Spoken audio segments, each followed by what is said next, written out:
आवाज आ रही है सबको मेरी?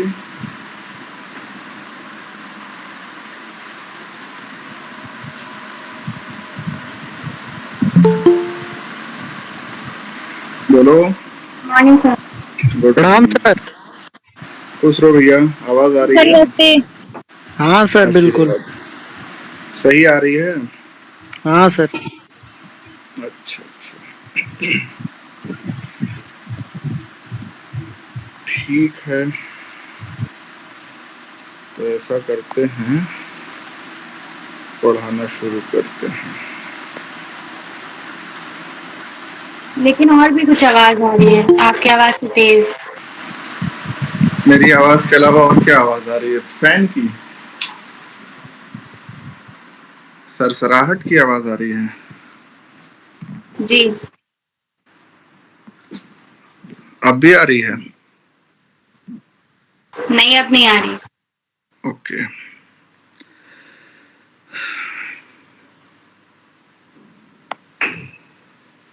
ठीक है।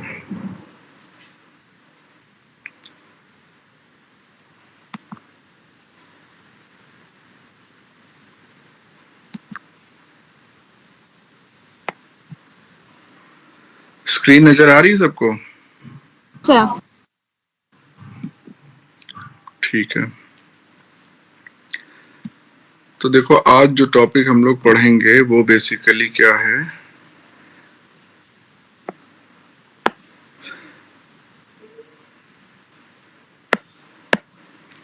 माइक्रोट्यूब्यूल बेस्ड मोटर प्रोटीन्स,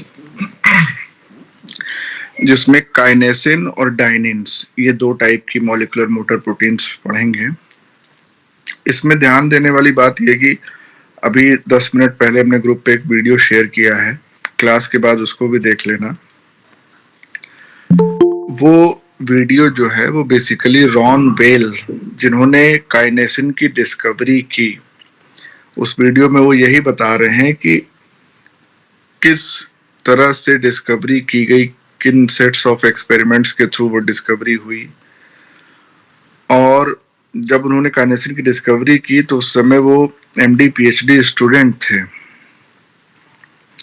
तो बहुत बड़े बड़े साइंटिस्ट लोग अपना पूरा जीवन खपा देते हैं इतनी ब्रेक थ्रू डिस्कवरी करने के लिए, लेकिन लक फैक्टर भी काम आता है कई बार। तो उन्होंने वो सारी चीजें बताई हैं, तो उसके बाद एक बार को देखना। और भी बहुत सारे शेयर हैं उस पर, यूट्यूब पे वीडियोस अवेलेबल हैं। तो खैर आगे बात करते हैं हम। उसमें से कुछ और एक आध दो वीडियो शेयर कर देंगे जहाँ पे प्रॉपरली उन्होंने एक्सप्लेन भी किया है कि एक्चुअली में काइनेसिन कैसे है, क्या है, कैसे काम करती है। फिलहाल एक बैकग्राउंड हम लोग यहाँ पे जान लें इन द टॉपिक इटसेल्फ। तो काइनेसिन क्या है? काइनेसिन जो है, सबसे पहली बात कि माइक्रोट्यूब्यूल बेस्ड मोटर प्रोटीन है। माइक्रोट्यूब्यूल बेस्ड क्यों कह रहे हैं? क्योंकि माइक्रोट्यूब्यूल के अलोंग, जैसे माइक्रोट्यूब्यूल को आप मान लीजिए रेलवे ट्रैक है और उस पे काइनेसिन जो है वो ट्रेन है, ऐसा मान लीजिए। तो सपोज करिए अगर ये सेल है और इस सेल में माइक्रोट्यूब्यूल का पूरा नेटवर्क इस तरह से फैला हुआ है, इस तरह से, लाइक दिस, इंटरनल जो साइटोस्केलेटन है। तो उस माइक्रोट्यूब्यूल के नेटवर्क पे ये प्रोटीन जो है यहाँ से यहाँ बढ़ेगी, बढ़ते बढ़ते मतलब एक एंड ऑफ सेल से दूसरे एंड ऑफ सेल तक ट्रांसपोर्ट कराने की जिम्मेदारी प्रोटीन्स की ये काइनेसिन परफॉर्म करती है। तो इसको सबसे पहले आइडेंटिफाई कहाँ किया गया था? In the neuron extract. Neuron extract में आइडेंटिफाई करने के पीछे कहानी ये थी कि हमको मालूम है न्यूरॉन्स ऐसी सेल्स होती हैं जिनकी लेंथ बहुत ज्यादा होती है, और कई बार साइटोन से, साइटोन या सेल बॉडी जो है, यहाँ से जो भी प्रोटीन सिंथेसाइज होंगी उनको जाना है कहाँ तक? एक्सॉन के टर्मिनल तक, जो टर्मिनल आर्बोराइजेशंस होते हैं। तो इतनी लंबी प्रोटीन कहाँ सिंथेसाइज हो रही है? प्रोटीन तो यहाँ पे सेल बॉडी में सिंथेसाइज हो रही है, but this protein needs to travel all along the axon and reach to the terminal end. तो ये बड़ा ही इंटरेस्टिंग और कौतूहल का विषय था कि आखिर इतनी दूर तक ये प्रोटीन अपने टारगेट पे पहुंचती कैसे है। तो इस वजह से न्यूरॉन एक्सट्रैक्ट जो है वो बढ़िया मॉडल था प्रोटीन के मूवमेंट को, प्रोटीन ट्रैफिकिंग की स्टडी को पढ़ने के लिए। तो इसीलिए सबसे पहले न्यूरॉन एक्सट्रैक्ट में ही इसकी डिस्कवरी भी हुई। और काइनेसिन is responsible for anterograde transport in neuron. तो एंटीरोग्रेड हम जान रहे हैं, एंटीरोग्रेड ट्रांसपोर्ट का मतलब क्या होता है? फॉरवर्ड डायरेक्शन में ट्रांसपोर्ट, जहां सिंथेसिस हो रही है वहां से जहां साइट ऑफ यूटिलाइजेशन है वहां तक का ट्रांसपोर्ट। 40 से अधिक प्रकार के काइनेसिन प्रोटीन्स, या हम यूं कहें कि काइनेसिन प्रोटीन्स को कोड करने वाली जीन्स मैमल्स में पाई जाती हैं, मैमलियन जीनोम्स में अवेलेबल हैं। तो बहुत वैरायटी है। तो depending upon the type of cargo, अलग अलग टाइप की प्रोटीन्स को ये काइनेसिन जो है वो ट्रांसपोर्ट कराती हैं within the cell. Organized into 14 families from kinesin 1 to kinesin 14। अब काइनेसिन जो प्रोटीन है इनकी 14 फैमिलीज हैं अभी तक जितना मालूम है। तो 1 से 14 उनको नंबर दे दिया गया है। All members are characterised by a common ATP binding domain. तो एटीपी बाइंडिंग डोमेन की जरूरत इसलिए है क्योंकि मूवमेंट के दौरान, कार्गो को कैरी करने के दौरान इनको एनर्जी चाहिए और उस एनर्जी को एटीपी को ब्रेक डाउन करने के लिए पहले एटीपी से बाइंड होना जरूरी है। Most members are involved in active transport and movement. तो जाहिर सी बात है एक्टिव ट्रांसपोर्ट और मूवमेंट तो कर ही रहे हैं ये। Thus, this domain is called as motor domain। Motor activity show कर रहे हैं मतलब movement from one place to another. अब मोटर डोमेन की जो पोजीशन है उस पोजीशन के हिसाब से काइनेसिन फैमिली को फॉलोइंग 3 टाइप्स में डिवाइड किया गया है। वो 3 टाइप्स कौन कौन से हैं देख लेते हैं हम। एन टाइप, एम टाइप और सी टाइप, ये 3 टाइप के हैं। एन टाइप की अगर हम बात करें तो यहाँ पे मोटर डोमेन जो है वो कहाँ पे मौजूद होता है? एन टर्मिनस पे या उसी के आसपास। जैसे काइनेसिन 1 to 12, 1 से लेके 12 तक की जो काइनेसिन फैमिली है वो N type motor domain contain करती है। एम टाइप की अगर हम बात करें तो यहाँ पे मोटर डोमेन जो है वो इंटरनली लोकेटेड होती है, यानी कि with in the protein itself. जैसे काइनेसिन 13 इसका एग्जांपल है। सी टाइप गेस कर सकते हैं कि यहाँ पे सी टर्मिनस पे ये जो मोटर डोमेन है वो प्रेजेंट होता है। और बची कौन? काइनेसिन 14। तो इस तरह से इन 3 टाइप में तो सबसे ज्यादा संख्या जो है वो किसकी है? ये एन टाइप वाले की संख्या सबसे ज्यादा है, 1 से लेके 12।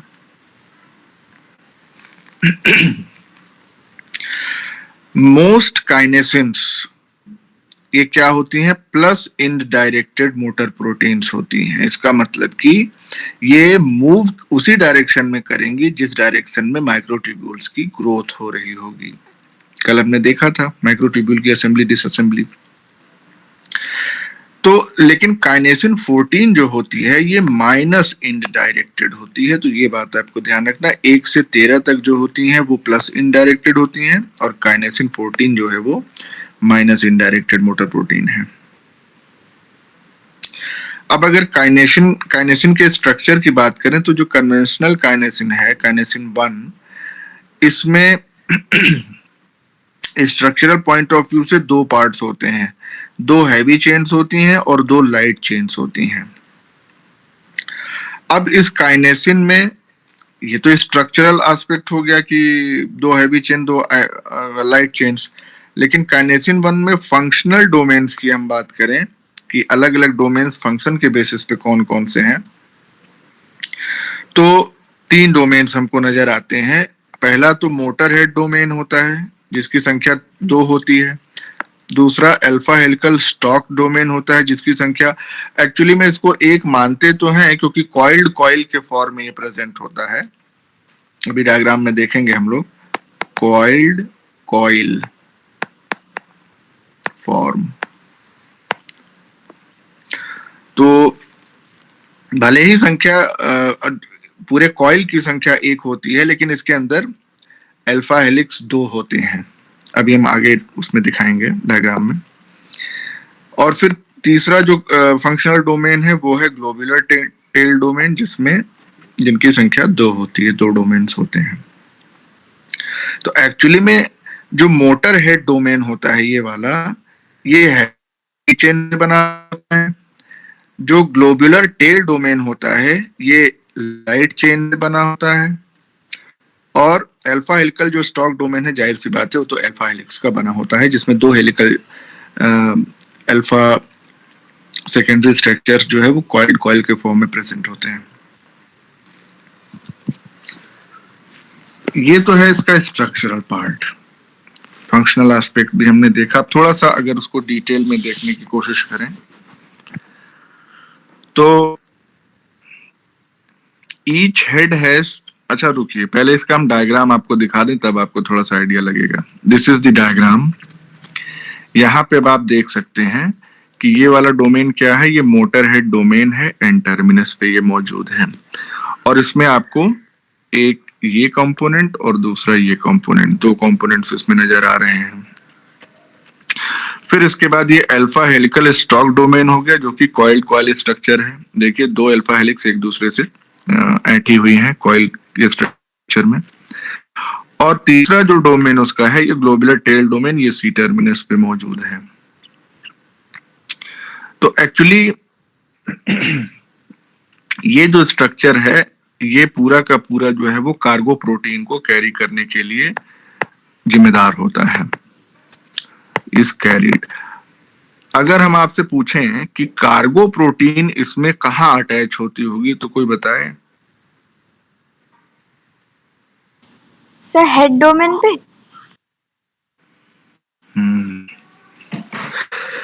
यही तो कंफ्यूजन हो जाती है कहीं थोड़ी थोड़ी। देखो, अगर हेड डोमेन के पहले जो लिखा है उसको पढ़ो, ये क्या लिखा है जो येलो किया हमने? मोटर। तो मोटर यानी मूवमेंट का काम कौन करेगा? ये एंड माइक्रोट्यूब्यूल से अटैच होगा। यही, यस। जैसे ये जो है, मान लीजिए ये माइक्रोट्यूब्यूल है, इस तरह से ऐसे रन कर रहा है, पटरी हो गई रेल की। तो एक्चुअली में मोटर वाला जो पार्ट है वही इस पे अटैच्ड होगा, दिस एंड दिस। तो ये 2 पार्ट हो गया। इसके बाद अल्फा हेलिकल डोमेन जो है इस तरह से बना दिया हमने। और ऊपर की तरफ दिस एंड दिस, यहां पे हमारी कार्गो प्रोटीन जो है वो, कुछ और कलर चेंज कर दिया, ये। तो दिस इज द कार्गो। ठीक है, अब क्लियर रखिएगा। ये हो गया हेड, ये हो गई tail. Tail is attached with, क्योंकि एक्चुअली में मूवमेंट जो हेड वाला पोर्शन करेगा ना on the microtubule.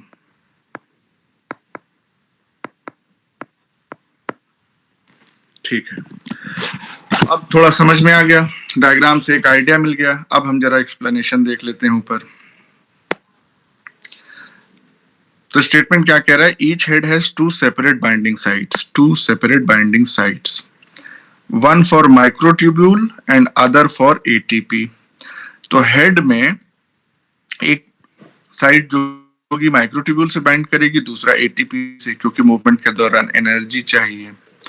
Tail domain जो है, it is responsible for binding two receptors on the membrane of cargos. Cargo मतलब वही जो प्रोटीन कैरी करनी। तो कार्गो प्रोटीन के ऊपर जो रिसेप्टर्स होंगे उससे टेल वाला पोर्शन बाइंड करेगा। तो काइनेसिन 1 किस चीज में इन्वॉल्व होता है? It is involve in organelle transport. ठीक है, मतलब क्या हो गया कि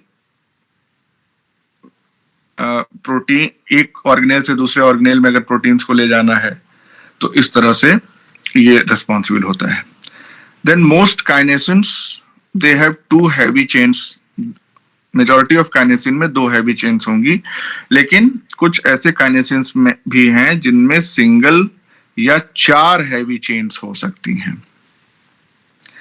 जैसे काइनेसिन 5 का अगर हम एग्जांपल लें तो काइनेसिन 5 में 4 हैवी चेन्स हैं and it acts as bipolar motor proteins.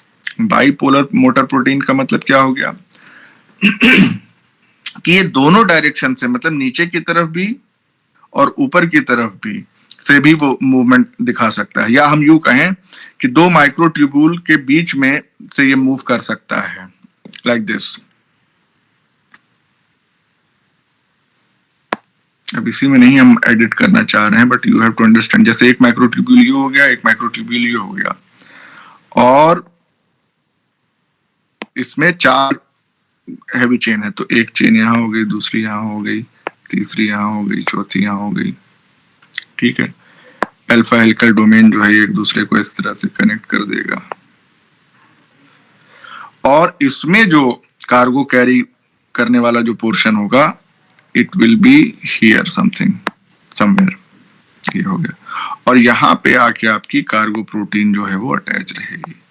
तो ये प्रॉपर ट्रेन हो गई. ठीक है. अब ये दोनों माइक्रोट्यूब्यूल्स से होता हुआ आगे की तरफ मूव करेगा. तो ये इस तरह से.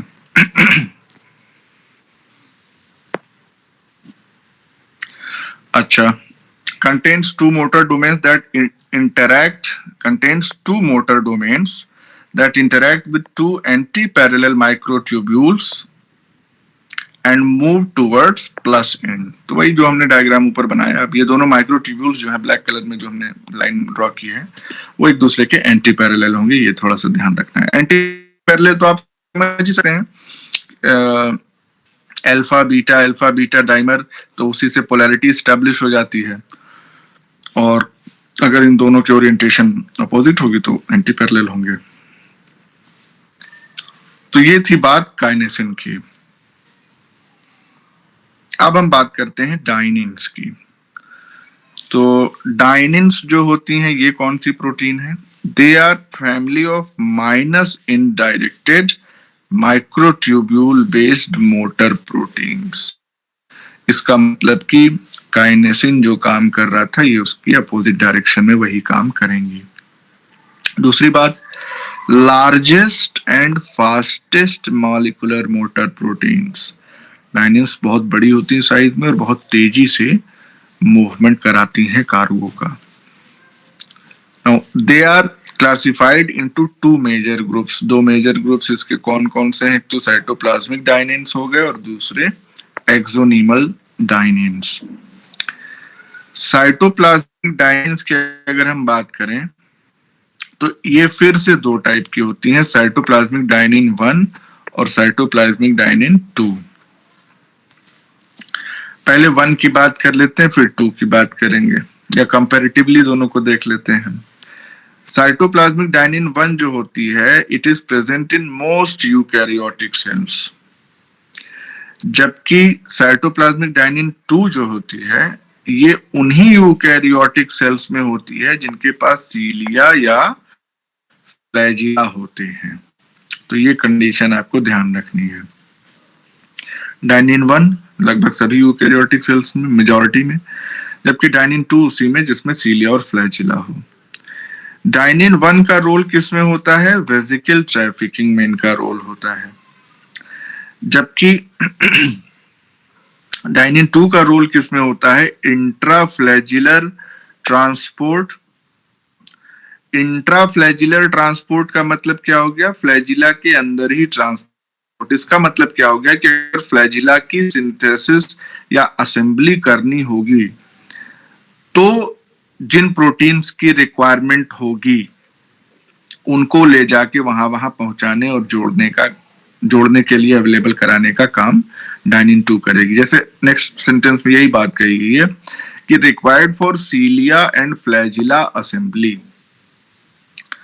तो सीलिया तो बहुत छोटे छोटे होते हैं, वहां सीलिया के अंदर मूवमेंट की जरूरत नहीं पड़ेगी, लेकिन फ्लैजिला की लेंथ बहुत ज्यादा हो सकती है, होती ही है।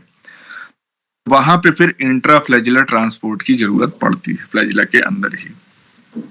तो ये डाइनिन 2 की कहानी।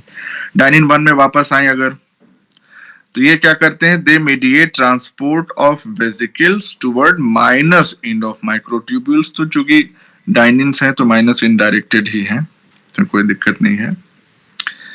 They perform retrograde axonal transport in neurons. तो ये बात थोड़ी सी ध्यान रखनी है, जैसे काइनिन्स जो है वो क्या कर रहे थे, एंटीरोग्रेड मूवमेंट करा रहे थे, जबकि ये रेट्रोग्रेड मूवमेंट करा रहे हैं। पोलैरिटी से भी डिफाइन हो जाता है। और ये जो साइटोप्लाज्मिक डाइनिन 1 है, it is a large multi सब यूनिट कॉम्प्लेक्स। लार्ज तो हमने ऊपर बताया ही कि डाइनिन साइट लार्जेस्ट और फास्टेस्ट मोटर प्रोटीन्स में शुमार हैं। तो ये जो मल्टी सब यूनिट कॉम्प्लेक्स है, ये किन किन चीजों से मिलकर बना होता है ये देखना है हमको। तो it composed of heavy chains, पहली बात, लाइट इंटरमीडिएट चेन्स, उसके बाद इंटरमीडिएट चेन्स, और फाइनली लाइट चेन्स। तो इसका मतलब कि 4 अलग अलग टाइप की चेन से मिलके बन रहा है, इसीलिए इसका साइज बड़ा हो जाता है। डायग्राम अगर हम यहाँ पे देख लें तो इसमें आप देख सकते हैं कि यहाँ पे ये मोटर डोमेन यहाँ पे दिखाया जा रहा है। This is the motor domain. Motor domain को हम basically we can keep it apart from the rest of the complex। जैसे ऐसे ऐसे समझिए इसको कि ये जो लंबाई में निकल के जा रहा है, कलर चेंज कर दे इसका, दिस वन,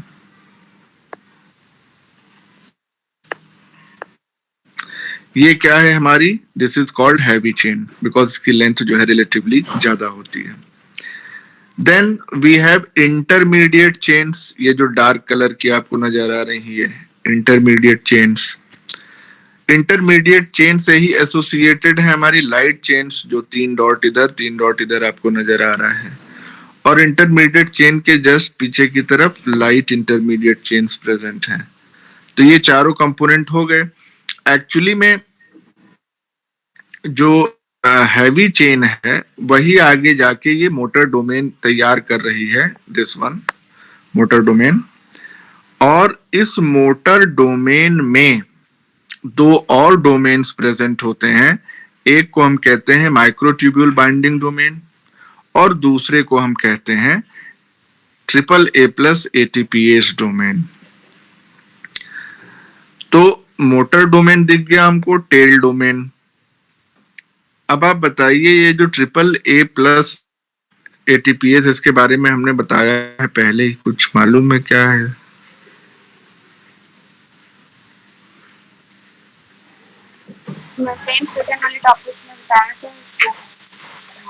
आवाज धीरे आ रही क्या? फिर से बोलो।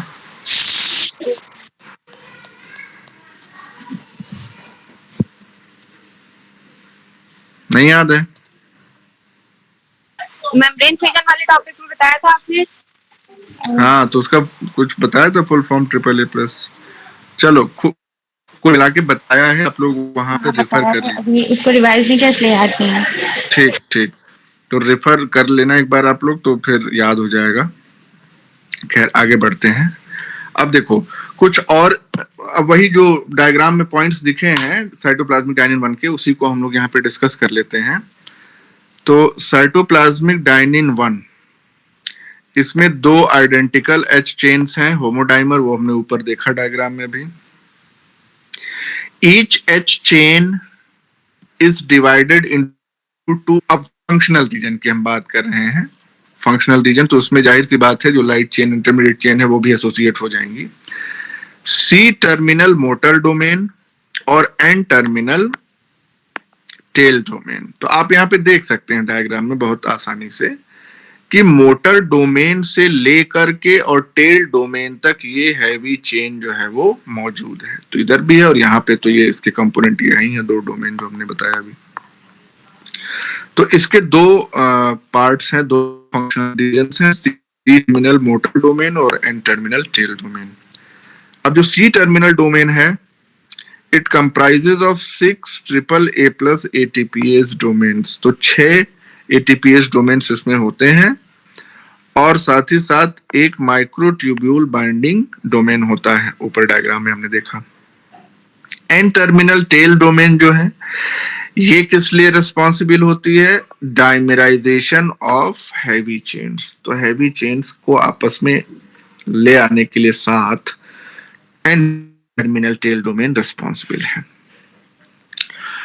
और वही जो एन टर्मिनल टेल डोमेन है हैवी चेन की, it also binds additional subunits, जिसको हम क्या कहते हैं? Dynein tail subunits. अब इस टेल सब यूनिट में कौन कौन से चीजें हैं, क्या क्या चीजें हैं? और लाइट इंटरमीडिएट चेन है, इंटरमीडिएट चेन है और लाइट चेन्स हैं। तो ये 3 कंपोनेंट और इसमें जुड़ जाते हैं। इसी में हैवी चेन जोड़ दीजिए तो कंप्लीट हो जाएगा स्ट्रक्चर। तो ये सब कुछ डायग्राम से एक्सप्लेन हो रहा है। अब देखिए अगला पॉइंट क्या है। Unlike काइनेसिन, cytoplasmic dynein cannot mediate cargo transport by itself। यानी कि डायनिन जो है अपने आप से खुद से कार्गो का ट्रांसपोर्ट नहीं कर सकती, इनको मदद चाहिए किसी न किसी एडिशनल प्रोटीन की, जबकि काइनेसिन कर सकते हैं ऐसा। तो किसकी मदद चाहिए? तो इट रिक्वायर्स डायनेक्टिन। डायनिन को डायनेक्टिन की मदद चाहिए। और डायनेक्टिन क्या है? It is a large multi subunit protein complex that links vesicles to the dynein tail domain and mediates dynein cargo interaction. Vesicle का ही ट्रांसपोर्ट इनको कराना है, तो उस वेसिकल से डायनिन का इंटरैक्शन कराने की जिम्मेदारी जो है वो डायनेक्टिन की होती है। अगला पॉइंट क्या है? The complex consists of 23 individual सब यूनिट्स। ये जो डायनेक्टिन कॉम्प्लेक्स तैयार हो रहा है इसमें 23 इंडिविजुअल सब यूनिट्स होती हैं, लार्ज कॉम्प्लेक्स इसीलिए है। And these subunits are assembled around a filament consisting of ARP1 या actin related protein 1। इसका डायग्राम हम देख रहे थे, बहुत अच्छा कुछ मिला नहीं, लेकिन उसमें कुछ खास समझने की जरूरत भी नहीं। सिंपल एक फिलामेंट है, ठीक है। इस फिलामेंट को आप कह सकते हैं ARP1 एक्टिन रिलेटेड प्रोटीन 1, और उसके इर्द गिर्द ये खूब सारे जो है ये मल्टी प्रोटीन कॉम्प्लेक्स जो सब यूनिट्स हैं, ये कितनी 23 सब यूनिट्स एसोसिएटेड है। A critical component of dynein complex, critical component कौन है? होमोडाइमेरिक P150 ग्लूड, जिसमें क्या मौजूद होता है? It contains an N-terminal microtubule binding domain। उसके अलावा और क्या होता है इस P150 में?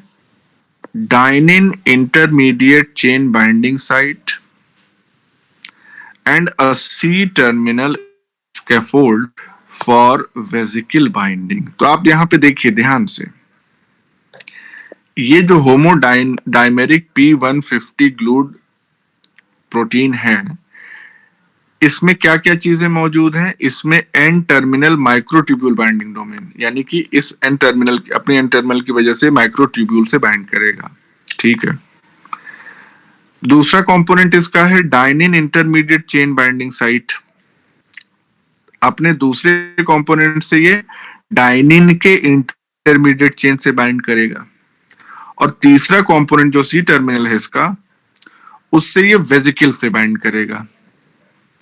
तो माइक्रोट्यूब्यूल, डाइनिन और वेसिकल, इन तीनों से बाइंड करने का ये काम कर रहा है। तो बहुत इंपॉर्टेंट, इसीलिए क्रिटिकल कंपोनेंट इसको हम कह रहे हैं। ठीक है, तो ये नाम आपको याद रखना है। तो this was about the cytoplasmic dyneins. अब वो जो सेकंड कंपोनेंट है, सेकंड मेजर ग्रुप है, वो है एक्सोनिमल डाइनिन का। ऊपर आप ध्यान देख, हमने 2 क्लासिफिकेशन किया था, देख रहे हो। साइटोप्लाज्मिक डाइनिन ये हो गया, एक्सोनिमल डाइनिन ये हो गया। इसकी अब हम बात करते हैं लास्ट में। एक्सोनिमल डाइनिन ये किस लिए रिस्पॉन्सिबल है? They are responsible for movement of cilia and flagella. Cilia और फ्लैजिला के मूवमेंट के लिए responsible, highly specialised for rapid and efficient sliding movements of microtubules, जिसकी वजह से हमको सीलिया और फ्लैजिला के बीटिंग मूवमेंट्स नजर आते हैं। एच चेन्स इसमें जो पाई जाती हैं वो हेटेरोडाइमर्स के फॉर्म में भी हो सकती हैं या फिर होमोडाइमर्स के फॉर्म में हो सकती हैं। तो एक्सोनिमल डाइनिन का हमने ऐसे समाप्त तो कर लिया। सीलिया और फ्लैजिला के मूवमेंट में जो बीटिंग हो रही है उसके मूवमेंट में बहुत इंपॉर्टेंट रोल प्ले करते हैं। लेकिन एक्सोनिम का स्ट्रक्चर क्या है, कैसे ये मूवमेंट होता है पॉसिबल, एनर्जी एक्सपेंडिचर कैसे होता है, ये सारी चीजें हम लोग जब सीलिया और फ्लैजिला पढ़ेंगे तब उसमें देखेंगे। एक सेकंड।